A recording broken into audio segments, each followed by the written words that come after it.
The ending made me smile, man. It made me remember the benefits of reading and how every single person walking this earth has a heartwarming, gut-wrenching, gripping movie or documentary that can be made about them, that can be made about you. You want me to love you, but you don't love me now. Why should I give my heart to you? We gonna shut that motor down. I've been searching for you for a long time now, but you've left my heart's vision. Now you want me to stay in your life. That won't happen again. No, you said no. I said no. Can't blame you. No. I like that book. This book was wild, man. It had a lot of style to it. There's captivating characters, left and right, left and right. This author is incredible. This author is clever. This author is talented, gifted. How much passion do you have to have in order to put a masterpiece like this together? Self-control is the only control we have.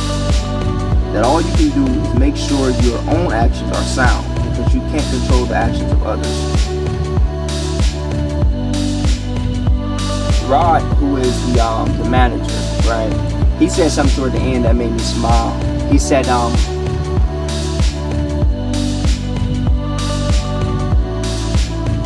my life is small and manageable. I have what I think of as the best of both worlds, an easy life but with some wild stories about the good old days. If you come to that point in your life, right, you did something good, you did something real good, and you made it.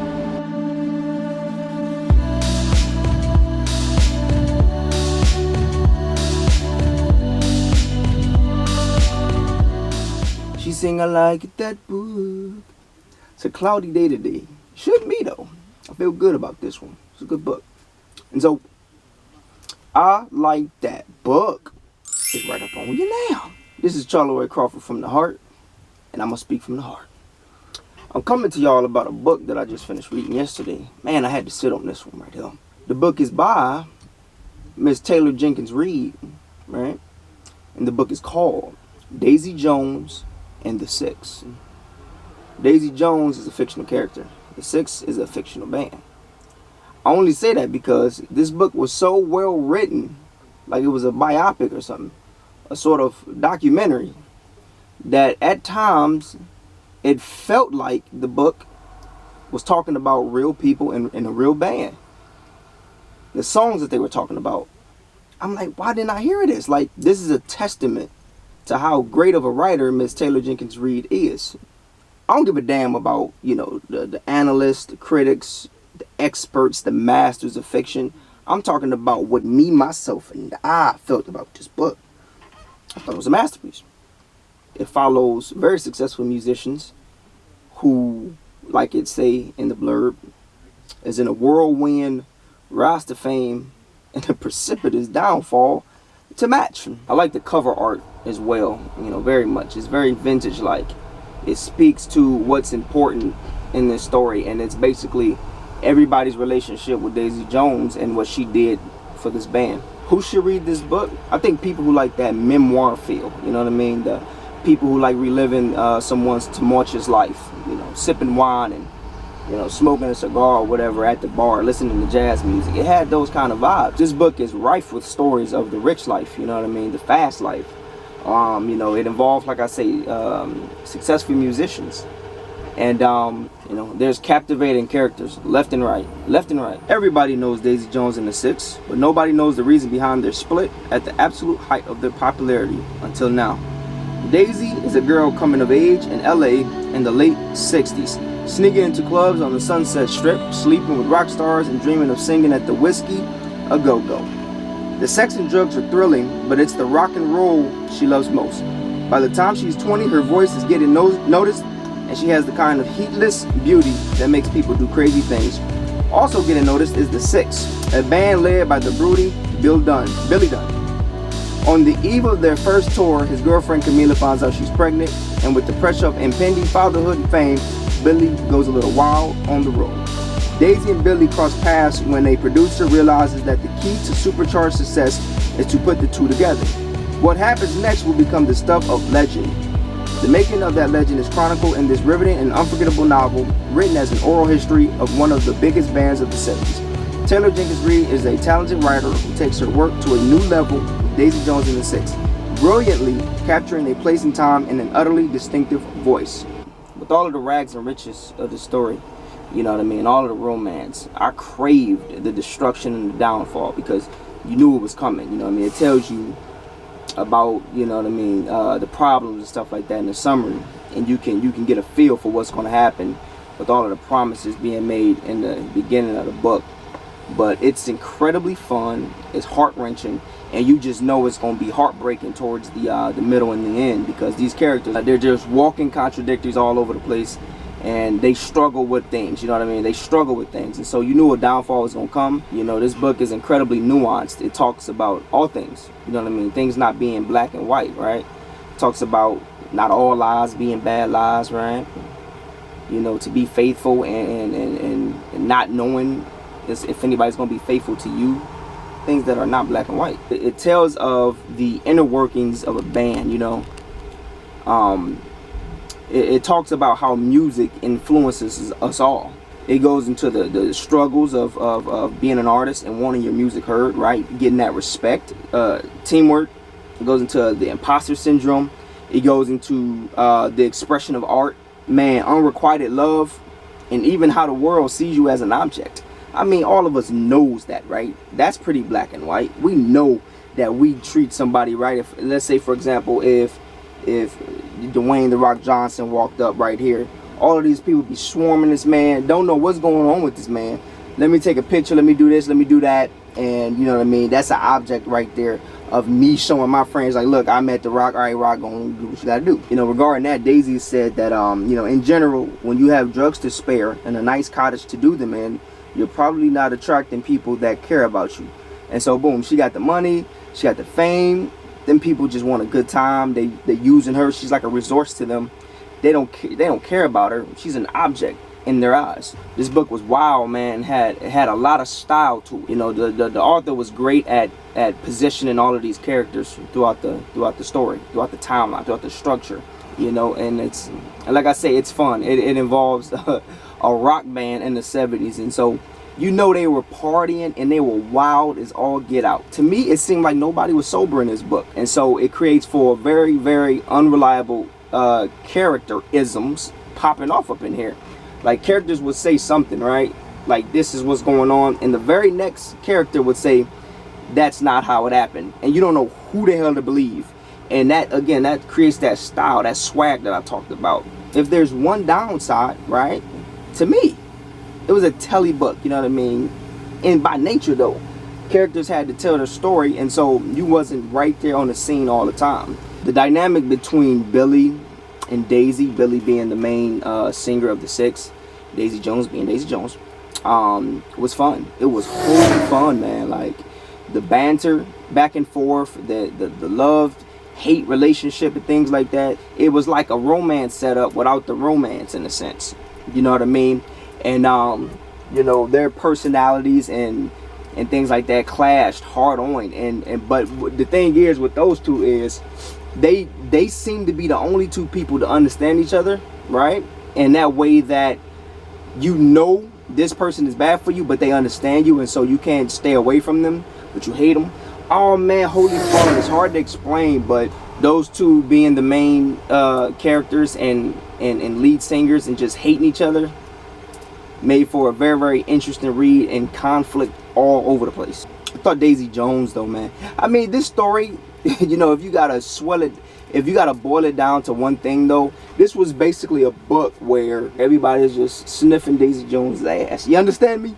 That's pretty much what it is. You know what I mean? She's pretty, she's gorgeous, she's this, she's that, but she has no security within herself, no self-love and things like that. She don't love herself. I thought she was incredibly toxic. She was very, very toxic, man. She's one of those people who's a super narcissist. You know what I mean? She said that at one point she used to care when men thought she was difficult. She don't care no more. And so what that boils down is she don't care if she make your life a living hell. She was going to do what she going to do. She was going to dress how she was going to dress. She was going to be who she's going to be, no matter the dysfunctionality. And at the same time, she was destroying herself. She was destroying herself. Even with everything at her feet, with this world who worshipped her, she was just destroying everything in herself and relationships. She was basically loco. She was cool, but she was loco. She's the type that thinks it's cute to be crazy, to be mean, you know? It's funny because at one point she said, you know, give me credit. I know how crazy I am. And I thought it's one thing to be crazy as part of your personality, right? That makes you interesting. That makes you fun to be around. And it's another thing for you to be destructive. Billy was my favorite character, hands down, because he was a man through and through. You know what I mean? He was not perfect. He had problems, man. Billy had problems.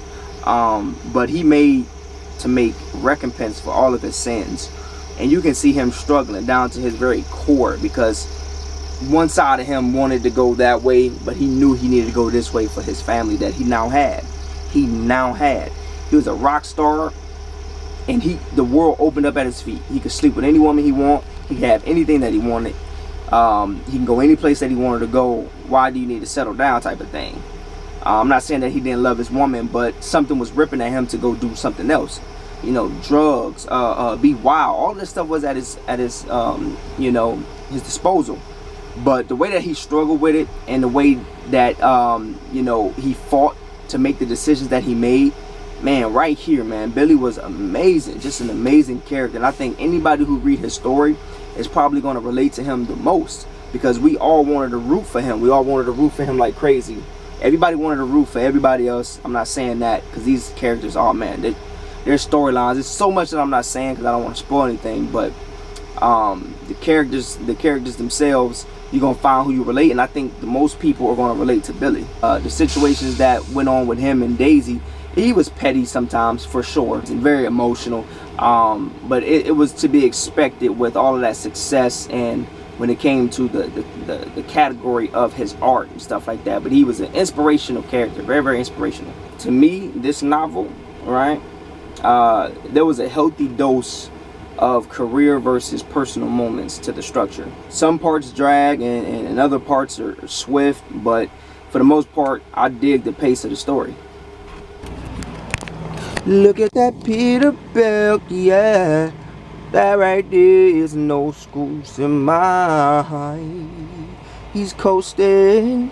The ending made me smile, man. It made me remember the benefits of reading, and how every single person walking this earth has a heartwarming, gut-wrenching, you know, gripping movie or documentary that can be made about them, that can be made about you, and to treat everybody with particular love and kindness and respect, because everybody mattered. It made you remember that. It give you that empathetic skill, that empathetic bone to you.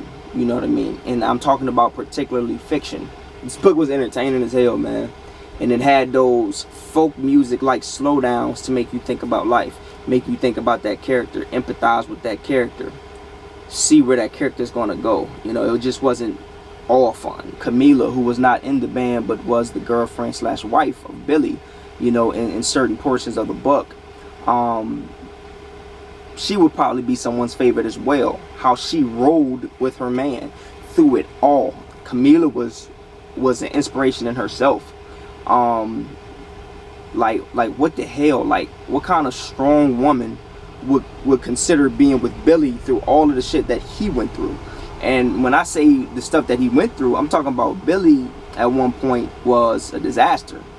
He was a disaster that nobody would want to stay with. And the things that Camila would say and the things that she would do, incredibly lucky if you have anybody in your life like that, whether it be a friend, a girlfriend, boyfriend, or a spouse, or a father, mother. When they sticking with you like this through thick and thin, this is what make life. This is what make life. So don't get it twisted. You're gonna have some portions of your life and some points where you're going to want that new fun thing. You're going to want a venture. And the person you've been rocking with, nah, familiarity, I'm bored. You're going to have those. She understood that. And she stayed ahead of it. She was ahead of it. Just a wonderful, wonderful wife to have, man. And now we're going to get into some takeaways. Takeaway number one is this. They talked about, you know, in the beginning of the band, the Six, how they wanted to get to where they were going. They wanted to be there. But one of the characters mentioned that it's the potential of getting there that makes you high, right? The potential of going somewhere. He said that is pure joy. And what's the moral of that story? Enjoy the ride.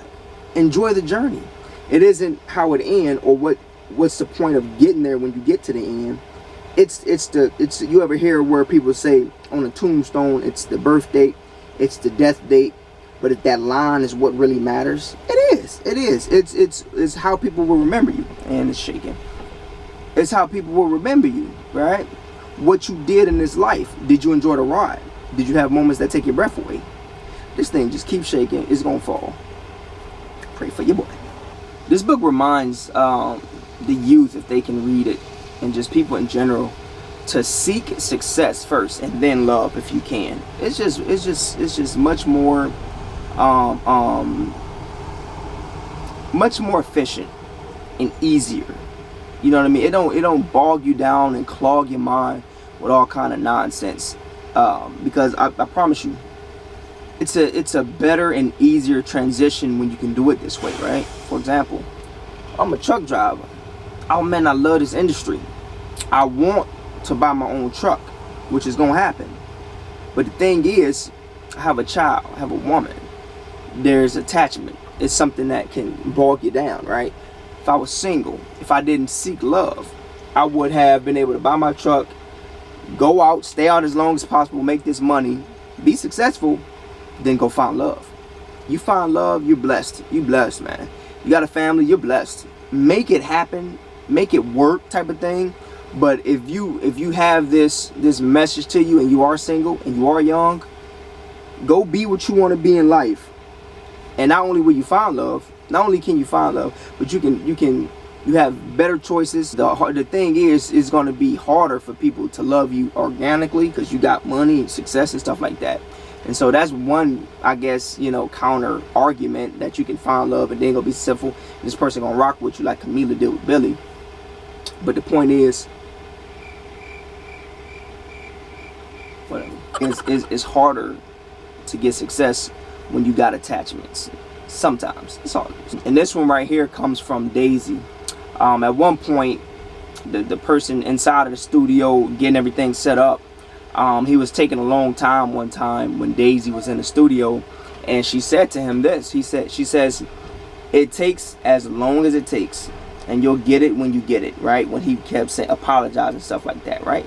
She says it takes as long as it takes, and you'll get it when you get it, right? I think that can help us all. It damn sure can help me as a truck driver.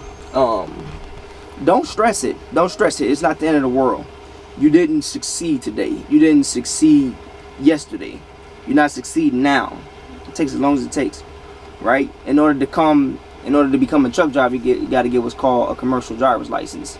It's not easy. Sometimes you got to go to a school for 4, 5, 6 weeks, depending on how much training that you do need, whether inside the class or outside the class in the trucks. A lot of people would fail, you know, the first, second, third, fourth tries and things like that. But then on the 5th try, they would get it. They'd be stressed. You ever heard of Eric Thomas, E.T. the hip hop preacher? You know what I mean? He mentioned that it took him 11 years or something like that to get his college degree, but he got it. It takes as long as it takes. You'll get there when you get there. Slow your roll. One character was an addict, and you know, he was mentioning what he was doing to be free of it, and another character was trying to poo-poo basically his efforts and things like that. And so I just wanted to come and say, it don't matter what you're doing as long as it's productive. Don't let nobody sort of poo-poo on your parade, right? You doing what you need to do. There's gonna be jokes, it's gonna be naysayers, it's gonna be Debbie Downers and stuff like that. You gotta develop a thick skin, because you can develop a thick skin of you saying, I don't give a damn what you're saying. This is working for me. This is benefiting my life. It's benefiting my family's life, my children's life. You have to put up that thick skin because it's going to be, if not them, it's going to be something that comes along to try to get you to relapse or go back to doing the thing that, and it's at that point, it's up to your discipline and it's up to your will. How much willpower do you have? How is your sense of perspective, right? That's good, because if there's a narcissistic lead singer in your band that's making you sick, right? But it's a band that's about to be having a very successful hit and that's finna blow you up, maybe you may want to choose your battles. You know, put things into perspective, right? All of us can't be rock stars, right? Can't live that life. But at your job, you got somebody on your team who's making y'all essentially rock stars, right? In a sense. Choose your battles, wait until that precipitous fall, get in their ass if you need to. But the point is, you can learn from a lot of these characters who bit their tongue, rode that wave, and stuff like that, and got to where they got, and got the respect that they got. I even think Billy mentioned that history isn't what you thought about doing, you know what I mean, what you almost did, it's what you did. And so if you want to get in somebody but you back up, history ain't gonna remember that. History ain't gonna remember that at all. Lastly, to the beautiful woman Camila, she said this: don't count yourself out this early. You're all sorts of things you don't even know yet. Let that sink in, my friends. I'm not this, I'm not that, I can't do this, I can't do that, I'll never be nothing. My mom, my dad said this about me, my friends. Calm down, little one. You're all sorts of things that you don't even know yet. You are, but you don't know yet. Right? I promise you this, sometimes you'll get to an age where something will click that, say for example, your father told you, like, I get it. What I'm saying now will click later on if you don't have that self-worth about yourself, that self-love about yourself. You're gorgeous, you don't see it yet. You're funny as hell, you don't see it yet. You're talented as hell at music or at writing, filmography, right? You're excellent with math, you don't see it yet. Whatever the case may be. Give life a chance. Give your life a chance. Give future a chance. And be serious about what it can do for you. You know, be serious about your development, because it is real. I gave this wonderful book a 5 out of 5 stars. It will be on my red shelf. I would love to read this book, maybe every spring. These characters are very, very fascinating. It shows you how they're in the dark place, how they can be in dark situations, how they can be dark people and still be full of light, and still spread light, and still end their story with hope to anybody viewing it. And so Taylor Jenkins Reid, right here with it. I appreciate the book. We appreciate this book. I wish it would turn into a movie or something like that. I think somebody mentioned a TV series or whatever the case may be. I'm tuning in, man. I'm tuning in. Let's say I'm driving, right? Boom, after my shift, I'm gonna go back there and I'm gonna watch me some Daisy Jones and the Six. I appreciated this book. And here he comes, and right now he's gonna be coasting. Yeah, man, yeah. Everybody read this book, get this book a chance. I'm that way. And so peace. Charlie Roy is out. And now it's time to say goodbye. Won't you please come back and say hi?